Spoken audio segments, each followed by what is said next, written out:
Hello everyone, welcome to Naukri Express with Vishal and Savish. So yes, this is mock test 2 जो कि मैं आपको solve करवा रहा हूँ असिस्टेंट सुपरिटेंडेंट के लिए, जिसका एग्ज़ाम आपका अब स्टार्ट हो चुके हैं ना। कल से आप लोगों के एग्ज़ाम स्टार्ट है, तो प्लीज़ इनको जो मैंने मॉक टेस्ट की सीरीज़ चलाई इसको जरूर देख लेना। एक लेक्चर मैं ऑलरेडी अपलोड कर चुका हूँ, ये सेकंड लेक्चर है। आपको पूरा एक आइडिया मिल जाएगा क्वांटिटेटिव एप्टीट्यूड का, किस तरीके से क्वेश्चंस बन रहे हैं। ठीक है, एक्सपेक्टेड क्वेश्चन ये यहाँ पर मैंने लिए हैं। सो स्टार्ट करते हैं। एक वीडियो में इसकी ऑलरेडी डाल चुका हूँ ना। The difference between the compound interest and simple interest for the amount 5000 in 2 years is इतना 32 आपको गिवन है। तो रेट ऑफ इंटरेस्ट आप लोगों को बताना है। अच्छा, आप लोग मुझे एक चीज़ बताइए, अगर आप लोगों ने इंटरेस्ट के अंदर, कंपाउंड इंटरेस्ट के अंदर आप लोगों को ट्री मेथड पता है, तो ट्री मेथड के अंदर हमने देखा कि सर जो मेरा प्रिंसिपल होता है ना, यहाँ पर ये जो मेरा प्रिंसिपल है इस लाइन के अंदर आता है मेरा सिंपल इंटरेस्ट, यानी प्रिंसिपल पर कुछ R% का सिंपल इंटरेस्ट हम कैलकुलेट करते हैं, यानी प्रिंसिपल पर R% की रेट से एक सिंपल इंटरेस्ट मेरा बन जाता है। ये फर्स्ट ईयर की बात है ना, फर्स्ट ईयर की बात है। अगर मैं सेकंड ईयर की बात करता हूँ तो सेकंड ईयर में भी सेम रहेगा, P पर R% की रेट लगेगी। ठीक है, अब होता क्या है कि सेकंड ईयर में ना ही सिर्फ इस प्रिंसिपल पर इंटरेस्ट लगता है, बल्कि ये जो फर्स्ट ईयर का इंटरेस्ट होता है इस पर भी इंटरेस्ट कैलकुलेट होता है। यानी कि जो पी पर जो R% इंटरेस्ट मैंने कैलकुलेट किया था उस पर भी R% की इंटरेस्ट कैलकुलेट की जाएगी। यानी कि पी पर जो R% मैंने था मेरे पास उस पर भी यहाँ पर इंटरेस्ट कैलकुलेट किया जाएगा। अब आप लोगों से बोल रखा है sir the difference between the compound interest and simple interest for the amount 5000, 2 साल के अंदर जो 5000 का मेरा प्रिंसिपल था, ठीक है, 2 साल के अंदर उस प्रिंसिपल पर जो कंपाउंड इंटरेस्ट और सिंपल इंटरेस्ट का डिफरेंस है ना वो 32 है। तो आपको रेट ऑफ परसेंट बतानी है। यानी कि ये बात करता हूँ, देखो मैं प्रिंसिपल की, ये पूरा मेरा कंपाउंड इंटरेस्ट है, ये सिंपल इंटरेस्ट है। तो ये क्या बचेगा, जब मैं कंपाउंड इंटरेस्ट में से सिंपल इंटरेस्ट माइनस कर दूंगा तो मेरे पास रिमेनिंग रह जाएगा ये पार्ट, है ना। यानी कि sir compound interest minus simple interest, ये आप का डिफरेंस है यहाँ पर, okay, which is equals to 32। तो आप लोगों को गिवन है सर पी पर, पी प्रिंसिपल कितना है मेरे पास 5000 है, तो 5000 पर जो R% की रेट है, यानी कि R/100 हो गया है, उस पर R% है, इज इक्वल्स टू 32 आपको गिवन है। मीन सर मुझे इस R की वैल्यू बतानी है, तो जब आप लोगों को कुछ नहीं करना, वैल्यूज़ कैंसिल आउट करनी है। लाइक 100 से 100 कैंसिल आउट हो जाएगा, 50 से मैं कैंसिल आउट करूँगा 2 पर जाएगा एंड 2 इधर आ जाएगा। Means sir R² is equals to 64 हो गया है। R की वैल्यू कितनी हो जाएगी 8, मीन्स R कितना आ गया 8%। Got it. उम्मीद करता हूँ आप लोगों को क्लियर होगा ना। आगे बढ़ते हैं। यहाँ पर आप लोगों से बोला है, उम्मीद करता हूँ ये फ़ॉन्ट साइज़ आप लोगों का मतलब ठीक है, ज़्यादा बड़ा या छोटा नहीं है ना। बाकी अगर आप लोगों को कुछ भी लगता है कि सर ये छोटा है, फ़ोन के अंदर कम दिखता है, तो प्लीज़ एक बार मुझे कमेंट में आप लोग जरूर बताइएगा। ओके, अब यहाँ पर देखिए आप लोगों से बोला एक पर्सन है 10,000 रुपये इन्वेस्ट करता है 6% की रेट से। अब 10,000 के अंदर से कुछ अमाउंट तो वो 6% की रेट पर इन्वेस्ट करता है, एंड जो रिमेनिंग अमाउंट है वो 4% पर इन्वेस्ट, मतलब 4% देता है सिंपल इंटरेस्ट पर। अब वो सिंपल इंटरेस्ट 2 साल के लिए देता है, ठीक है, 2 साल के लिए सिंपल इंटरेस्ट पर देता है। यानी कि 10,000 का एक अमाउंट है मेरे पास 10,000 का, उसमें से कुछ ए जो अमाउंट है 10,000 के अंदर जो ए अमाउंट है वो 6% की रेट पर सिंपल इंटरेस्ट पर किसी को दे देता है। ठीक है, बी की मैं बात करता हूँ, बी कुछ अमाउंट होगा, वो अमाउंट वो 4% की रेट पर सिंपल इंटरेस्ट पर दे देता है 2 साल के लिए। दोनों ही 2 साल के लिए हम दे रहे हैं, ये भी 2 साल, ये भी 2 साल। अब यहाँ से जो सिंपल इंटरेस्ट दोनों से आता है ना, इस इन्वेस्टमेंट में जो मैंने 6% से इंटरेस्ट दिया था, इस इन्वेस्टमेंट में जो मैंने 4% से इंटरेस्ट दिया था, दोनों से जो मुझे सिंपल इंटरेस्ट मुझे मिला है वो इक्वल आया है। यानी कि सर ए पर 6% की रेट से 2 साल का जो सिंपल इंटरेस्ट था, बी पर 4% की रेट से 2 साल का जो सिंपल इंटरेस्ट था वो इक्वल था। अब यहाँ पे क्या है कि ना दोनों की मुझे रेशियोज़ मिल जाएंगी इस तरीके से, यानी जो मेरे पास दोनों प्रिंसिपल्स थे उनकी रेशियो मुझे मिल जाएगी। सो 2 से 2 कैंसिल आउट हो गया है, परसेंटेज से परसेंटेज कैंसिल आउट होगा, 2 3 × 6 एंड 2 2 × 4। यानी सर A/B की अगर मैं बात करता हूँ तो ये हो जाएगा 2/3। Got it. यानी कि A जो है था 2 यूनिट था, B 3 यूनिट था, टोटल ये 5 यूनिट है, विच इज़ इक्वल्स टू 10,000। यानी सर टोटल A जो A अगर 2 यूनिट है, B 3 यूनिट है, और जो ए और बी दोनों ही 10,000 में से तो निकले हैं, यानी कि टोटल ये 5 यूनिट है, 5 यूनिट 10,000 के इक्वल हो जाएगा। यानी सर 1 यूनिट की वैल्यू कितनी हो जाएगी? 2K, 2000। अगर 1 यूनिट की वैल्यू 2000 है तो आपको 6% पे बताना है कोई ऐसा अमाउंट जो कि 6% पे इन्वेस्ट है। मतलब वो प्रिंसिपल मुझे यहाँ पर फाइंड करना है जो कि 6% पर इन्वेस्ट किया गया है। आपको पता है सर वो कौन सा अमाउंट है? वो अमाउंट है ए, जो कि 6% पे इन्वेस्ट किया गया है ना। ए यहाँ पर 6% पे इन्वेस्ट किया है ना। ओके, सो ए कितना यूनिट है? 2 यूनिट है। तो अगर 1 यूनिट की वैल्यू 2K है तो 2 यूनिट की वैल्यू कितनी हो जाएगी? 2K से इधर मैं मल्टीप्लाई कर दूंगा, आंसर आ जाएगा 4K यानी 4000। ओके, ऑप्शन डी यहाँ पर सही होगा। देखो क्वेश्चन इजी टू मॉडरेट ही आते हैं एग्जाम के अंदर, आप लोग देख सकते हो। The inner circumference of a circular path around a circular garden is 440 metre. ठीक है। The sum of the radii of the outer and inner circle of the path, है ना, if the path is 7 metre wide. तो एक circular garden है, ठीक है, circular garden अंदर है, ये सर्कुलर गार्डन है जो मैंने कलर किया है, दिस है सर्कुलर गार्डन। अब ये सर्कुलर गार्डन के चारों तरफ एक पाथ बनाया गया ना, एक पाथ बनाया गया है, दिस अ पाथ, ये एक पाथ है, यहाँ पर लोग चलते हैं। अब इस बोला गया है सर जो इस पाथ की जो इनर सर्कमफ्रेंस है ना, यानी ये वाली जो सर्कमफ्रेंस है ना, ये 440 मीटर इसकी लेंथ है। आपको पता है सर जो अंदर वाला सर्कल है, लेट्स से इसकी रेडियस में आर लेट कर लेता हूँ, और जो बाहर वाला सर्कल है इसकी रेडियस में कैपिटल आर लेट कर लेता हूँ। ठीक है। अब यहाँ पर मुझे सर्कमफ्रेंस बोल रखा है, मीन सर 2 पाई आर की वैल्यू गिवन है आपको 440 मीटर, ये वैल्यू है 2 पाई आर की। आपको सम ऑफ रेडियस बताना है, यानी कि सर आर प्लस आर आप लोगों को फाइंड करना है, ये क्या होगा? R plus are.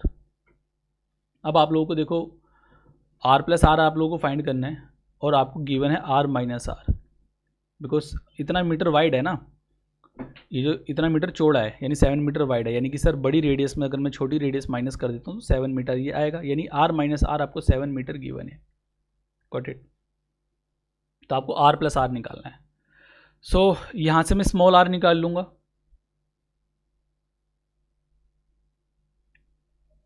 This is 22/7। Okay, यहाँ से कैंसिल आउट हो जाएगा 44, 1 पे जाएगा, यानी आर इज इक्वल्स टू आ जाएगा सर 70। आर आपका 70 आ गया है, बस यहाँ पे पुट कर दूंगा तो मेरे पास कैपिटल आर आ जाएगा, यानी कि sir R minus 70 is equals to 7। R की वैल्यू कितनी हो जाएगी? 77। अब अगर आर की वैल्यू 77 आ गई तो बस इधर पुट कर देंगे अब हम, बिकॉज हमें आर प्लस आर ही तो फाइंड करना था। Got it. So this is 77 plus small R कितना था? स्मॉल आर की अगर मैं बात करता हूँ, स्मॉल आर इज 70, तो answer is 147 metre. Got it, 147 answer हो जाएगा आप लोगों का। आगे बढ़ते हैं, उम्मीद करता हूँ आप लोगों को क्लियर हो गया होगा। अब यहाँ पर जो क्वेश्चन बोला गया, अ सम ऑफ मनी बिकम्स इतना 32,490 इन 2 ईयर्स, 2 साल के अंदर कोई सम ऑफ मनी इतना हो जाता है। When kept at compound interest, compounded annually, annually ही कंपाउंड किया जा रहा है, यानी कि एक साल में एक ही बार कंपाउंड इंटरेस्ट लगेगा। हाफ ईयरली होती है तो एक साल में 2 बार लगता, क्वार्टरली होता तो एक साल में 4 बार लगता, एनुअली यहाँ पर बोला गया है। रेट ऑफ परसेंट यहाँ पे 14% है, तो आपको प्रिंसिपल फाइंड करना है। सर प्रिंसिपल कितना होगा?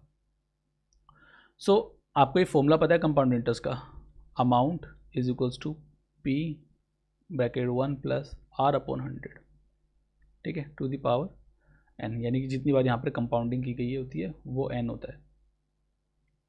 अमाउंट कितना दे रखा है सर? 32490। प्रिंसिपल आप लोगों को फाइंड करना है 1 प्लस आर परसेंट कितनी है सर? 14 divide by 100। कितनी बार कंपाउंडिंग करनी है? 2 बार। ओके, सो ये 100 इधर आ जाएगा, ये 114 हो जाएगा, यानी 32490 गॉट इट, इधर 100 हो जाएगा into 100 divide by 114 into 140। So principal मैंने निकाल लूँगा, ठीक है। यहाँ से मैंने सारी वैल्यूज़ लेफ्ट हैंड साइड कर दी हैं। अच्छा, ये चीज़ आप फॉर्मूले से भी लिख सकते हो, नहीं तो मल्टीप्लाइंग फैक्टर है सिंपल, आप लोगों को पता है प्रिंसिपल है, आर परसेंट इसकी रेट है 14%, तो मल्टीप्लाइंग फैक्टर हो जाएगा 114/100, 114/100। ओके, विच, और ये जब मल्टीप्लाइंग फैक्टर ये सब लगा तो ये वैल्यू जो आएगी 32490 होगी। तो यहाँ से ऐसे भी निकाल सकते हो, जिस मैंने फॉर्मूला से आप लोगों को बता दिया। काफ़ी बच्चों की चीज़ क्लियर नहीं होती ना, इसलिए मैंने फॉर्मूला बताया, फॉर्मूला सबने याद रखा होता है। अब देखो आप लोग सीधा इसको कैंसिल आउट भी कर सकते हो, मतलब यहाँ पे डिवाइड करना चाहो डिवाइड कर सकते हो, बट अगर अगर आप लोगों के पास टाइम कम है तो आप लोग देखो कि प्रॉपर डिविजिबिलिटी क्या जा रही है इसकी, है ना। मतलब ये नंबर इनसे कंप्लीटली तरीके से डिवाइड होगा, है ना। सो जैसे कि अगर मैं यहाँ पर बात करूँ तो 4 4 60, यूनिट डिजिट मेरी यहाँ पर 6 है नीचे, ओके। मतलब कोई ऐसा नंबर है यहाँ पर जिसको मल्टीप्लाई अगर मैं करता हूँ तो या तो एंड में 9 आएगा या 0 आएगा। तो लेट्स से अगर मैं यहाँ से 7 पिक करता हूँ,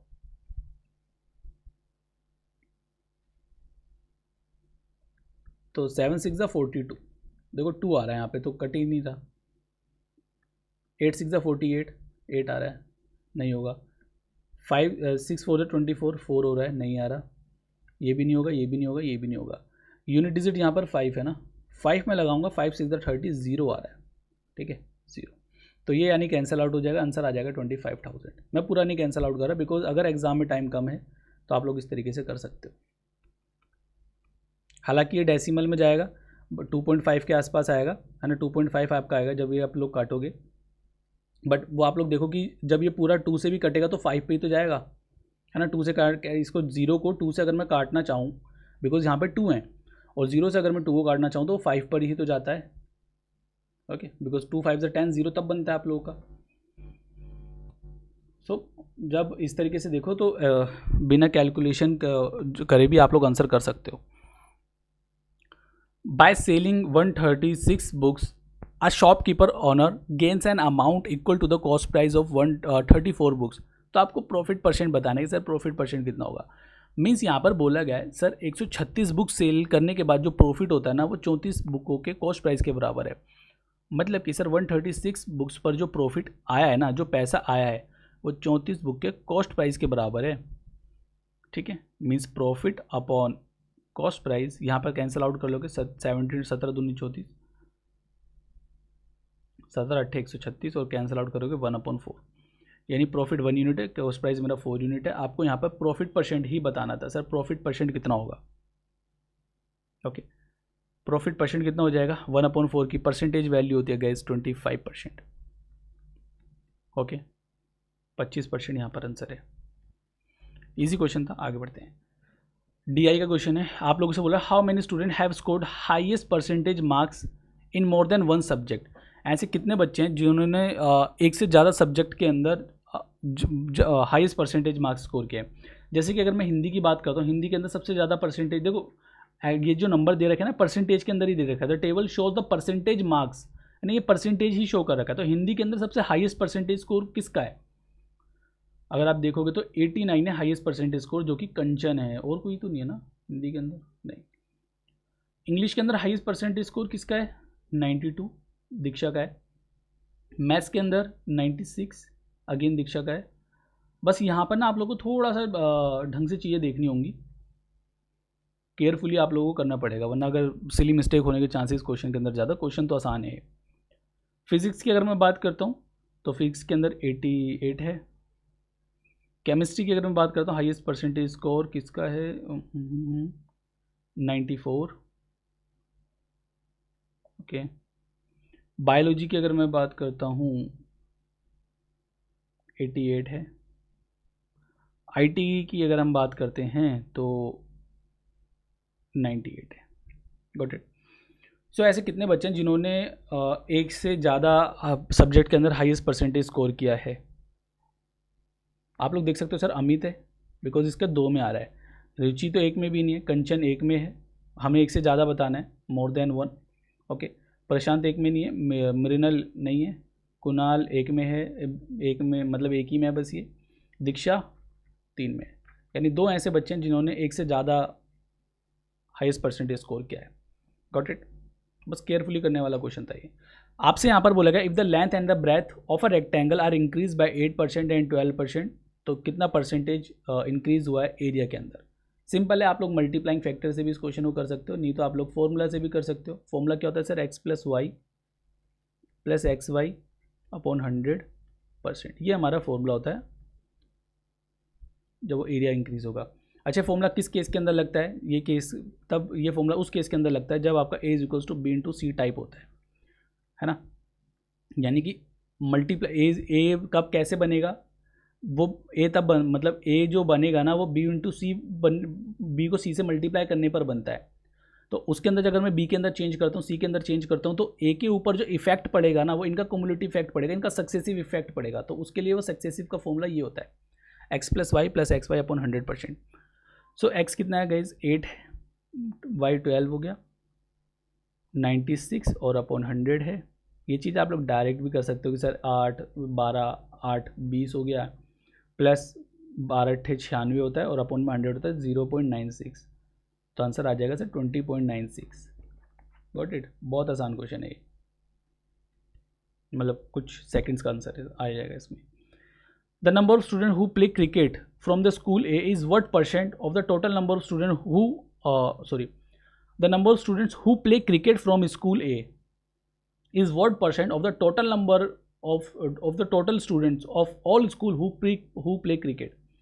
यानी कि सर स्कूल ए से जो क्रिकेट खेल रहा है बंदा है ना, वो कितना परसेंट है सारे स्कूलों से जो कि क्रिकेट खेलते हैं। यानी सर 120 इन सारे नंबर्स का कितना परसेंट होगा। सो अब कैलकुलेशन आप लोगों को थोड़ी केयरफुली करना है। जैसे ये पूरा 300 हो गया है और 300 390 और ये 275 हो गया ना, इन दोनों को अगर मैं करता हूँ 275। सो 5 और 9 7 16 665 हो रहा है, इंटू 100 हो जाएगा। कैंसिल आउट करोगे आप लोग, ओके।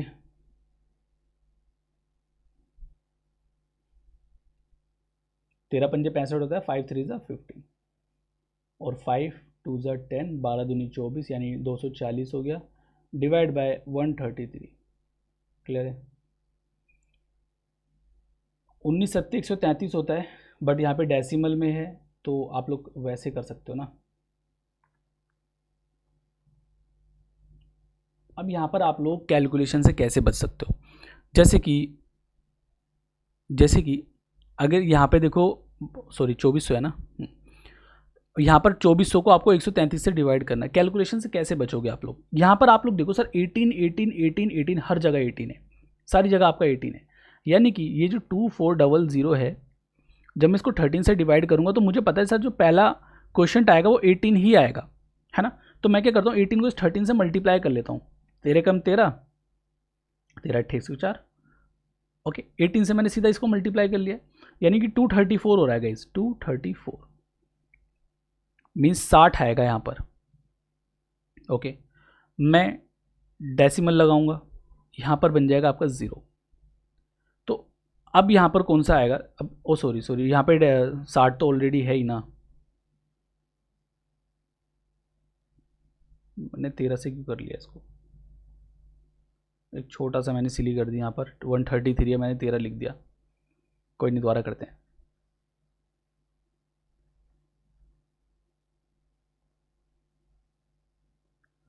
एटीन को इससे मल्टीप्लाई कर लीजिए ना, 18 तिया 54, 18 तिया 54, 4 5 4 9 और 8 5 13 होता है, यानी 2394, ओके।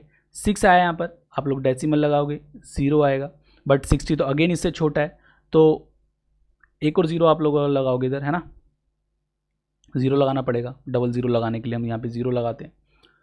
सो अब यहाँ पर देखिए सर, यहाँ पे मैंने एक और 0 लगाने के बाद अब 13 चौके 52 होता है ना, 13 पंजे 65 होता है, यानी 4 के आसपास ही जाएगा ना, 13 चौके 52, 4 तिया 12, यानी 534 के आसपास आएगा, 534। तो आंसर जो आ रहा है ना मैं 18.04 आ रहा है। अब यहाँ पर आप लोग क्या करोगे, सिली मिस्टेक करने लग जाओगे। 18.04% के आसपास मेरा आंसर है, आप लोग क्या करोगे, सिली मिस्टेक करने लग जाओगे, यहाँ पर इसको मार्क कर दोगे, जबकि ये आंसर नहीं होगा। आंसर है मेरा 18.04 और यहाँ पर है 18.4। यहाँ पे मुझे पता करेक्ट टू डेसिमल प्लेसेस, यानी कि नियरेस्ट नंबर मुझे बताना है। 18.04 के सबसे ज़्यादा नियर कौन सा है गाइस, 18.0% ये सबसे नियर, बिकॉज यहाँ पर जो 18.4 है इससे बस 0.4 ज़्यादा है। अगर मैं इसकी बात करता हूँ तो ये तो इससे 0 मतलब 36 ज़्यादा हो गया, तो ये तो ज़्यादा है ना, ओके। सो ये आंसर नहीं होगा आप लोगों का, आंसर होगा 18.04। क्लियर, बात समझे आप लोग, आगे बढ़ते हैं।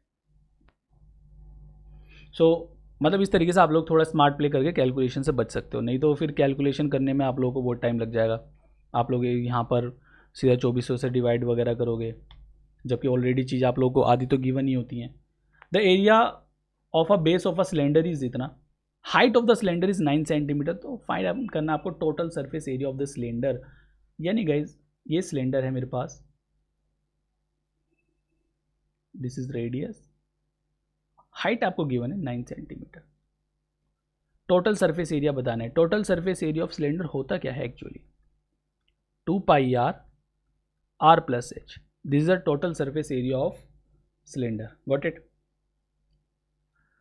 अब मेरे पास 2 है, पाई की वैल्यू आपको पता है, पूरी दुनिया को पता है 22/7 होता है। रेडियस नहीं पता हमें, बस रेडियस निकालनी है। अगर रेडियस पता होती तो फिर तो क्वेश्चन हमारा डायरेक्ट हो जाता। अब रेडियस कैसे निकालेंगे, जो हमें गिवन है उससे हम रेडियस निकालेंगे। जैसे आपको पता है जो सिलेंडर है इसका बेस एक सर्कल है और इस सर्कल का एरिया मुझे गिवन है 25 पाई। सर्कल का एरिया क्या होता है sir, pi r square, which is equal to 25 pi. Okay, pi से पाई कैंसिल हो गया, r की वैल्यू हो जाएगी यहाँ पर 5 सेंटीमीटर। अगर r की वैल्यू यहाँ पर 5 है तो आप लोग 5 करोगे, 5 + 9, ओके, 2 × 22/7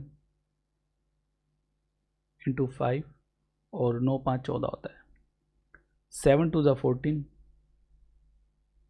2 2 ज़ा 4, सॉरी 5 2 ज़ा 10 कर लो ना यहाँ पे, और ये 44, यानी आंसर आ जाएगा 440 सेंटीमीटर स्क्वायर, गॉट इट। कोशिश करिएगा लेक्चर को आप लोग एटलीस्ट 1.5 या 1.25 की स्पीड पर देखो, है ना, बिकॉज आप लोगों के पास टाइम थोड़ा कम है, तो जल्दी जल्दी कंप्लीट करने की कोशिश करिएगा चीज़ों को। I walk a certain distance and ride back, यानी कि पहले वो चल के गया, ओके, पहले यहाँ से वो चल के गया, वॉक करके गया, फिर बाद में वो राइड करके आया, यानी कि चल के जो गया उसको मैं x मान लेता हूँ वॉक को, और जो राइड करके आया है उसको मैं मान लेता हूँ y। उसमें उसको इतने घंटे लगे, यानी कि सर x + y के अंदर उसको कितना टाइम लगा है, 13/2 r का यहाँ पर टाइम लगा है। वो दोनों तरफ चल के गया है ना, यहाँ से भी चल के गया और आया भी चल के ही है, यानी कि सर 2x उसको जब वो करता है तो 31/4 r का टाइम लगता है। तो मुझे बताना, अगर वो दोनों तरफ बाइक से जाता है और बाइक से ही आता है, यानी बाइक से जाए और बाइक से आए तो उसको कितना टाइम लगे ना, राइड करके जाए और राइड करके ही आए। अब ये नहीं पता कहाँ पे राइड कर, किस पे राइड कर रहा है, बस राइड कर रहा है ना, घोड़े पे भी कर सकता है।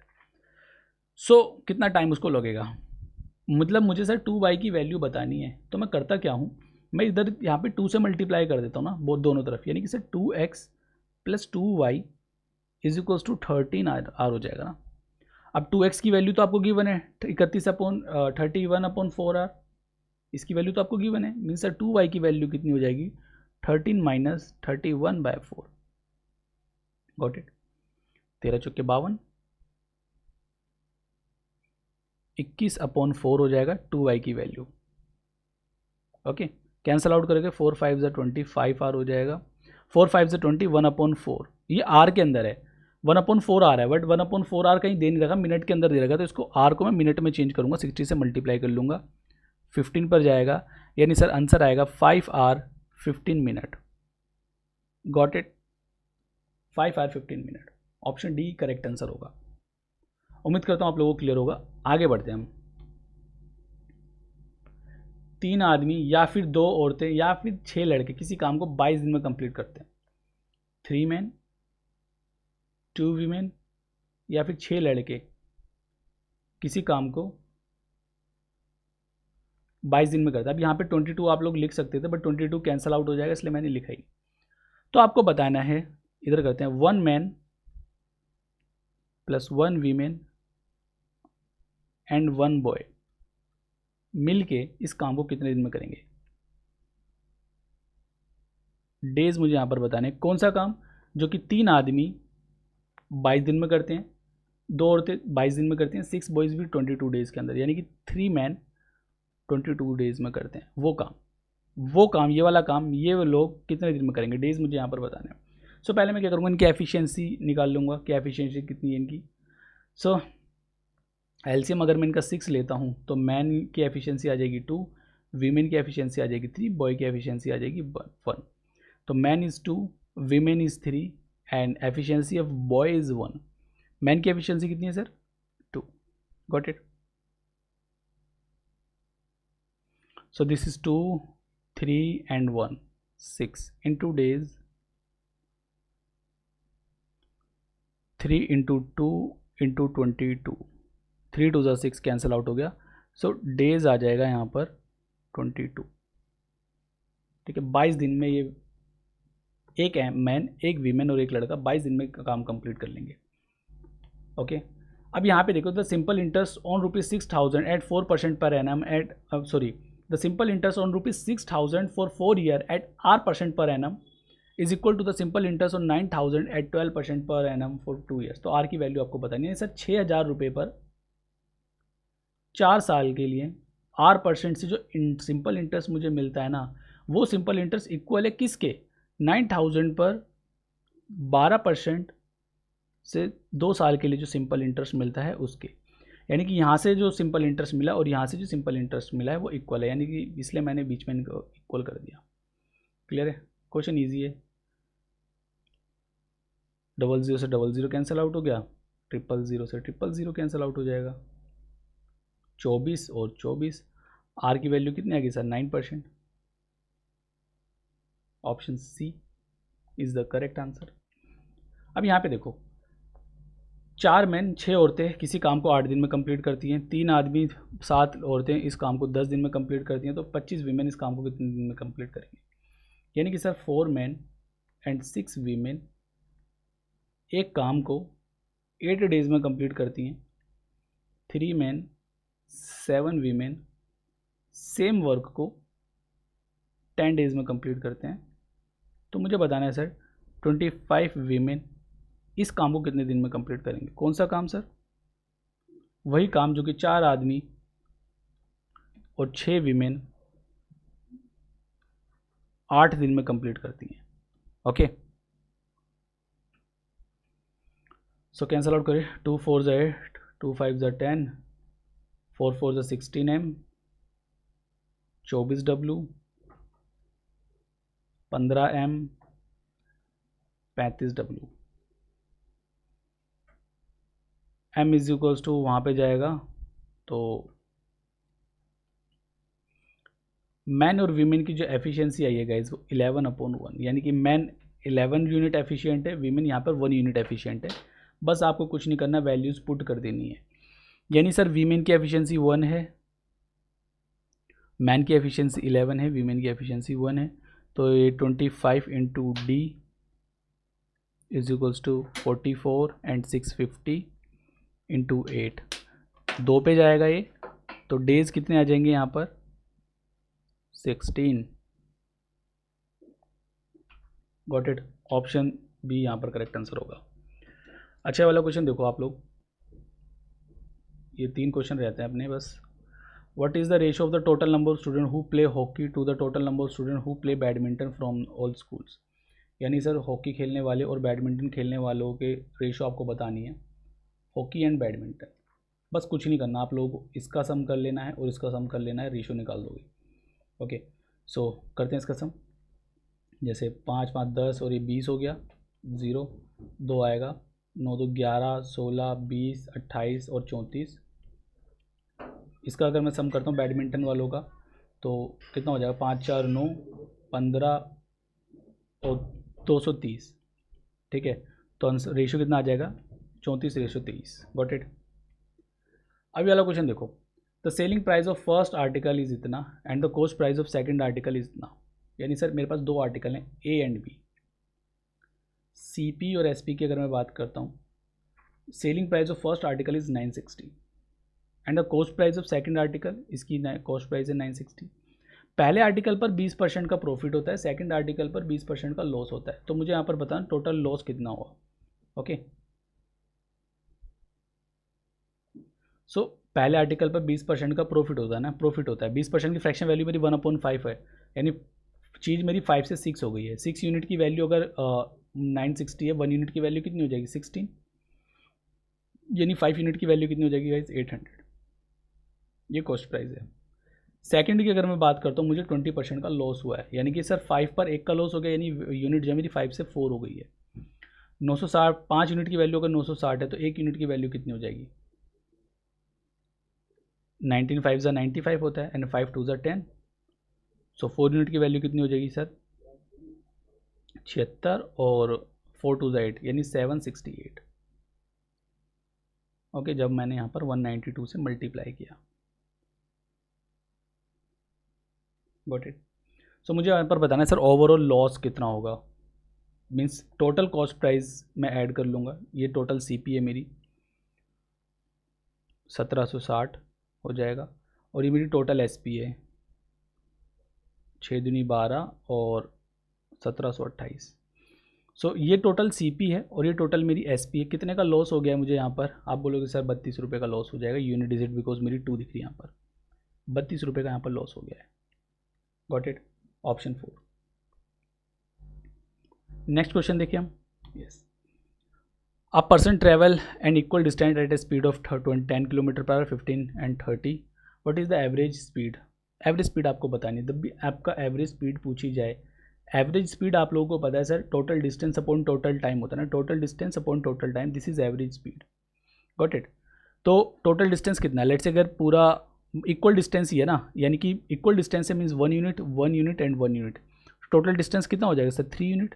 जब भी इक्वल डिस्टेंस ट्रेवल होता है तो हम कोई फॉर्मूला भी हम रख सकते हैं, बट मैं फॉर्मूला नहीं बता रहा, आप लोग ऐसे ही करो ना, average speed total distance upon में टोटल टाइम। डिस्टेंस इक्वल है यानी 3 यूनिट, टोटल टाइम यानी टाइम कैसा आएगा sir? Distance upon speed time होता है ना, यानी 1 यूनिट डिस्टेंस उसने 10 किलोमीटर पर आवर की स्पीड से करा है, 10 किलोमीटर पर आवर, तो 1 यूनिट डिवाइड बाई 10, ये आपका टाइम आ गया ना, plus 1/15, same with this guys 1/30, 3 LCM यहाँ पर आ जाएगा 30, this is 3 2 and 1, so 3/6 into 30 हो जाएगा, 6 5 ज़ा 30 and 5 3 15 kilometre per our. Answer option 1 यहाँ पर करेक्ट आंसर होगा। सो लेक्चर अगर आपको अच्छा लगा हो तो चैनल को सब्सक्राइब जरूर करिएगा, ठीक है, और भी इसी तरीके से लेक्चर मैं आप लोगों के लिए लेके आता रहूँगा, और बाकी कुछ भी डाउट होता है तो आप लोग कमेंट में बता सकते हो। मिलता हूँ नेक्स्ट लेक्चर के अंदर। Tata bye bye, take care.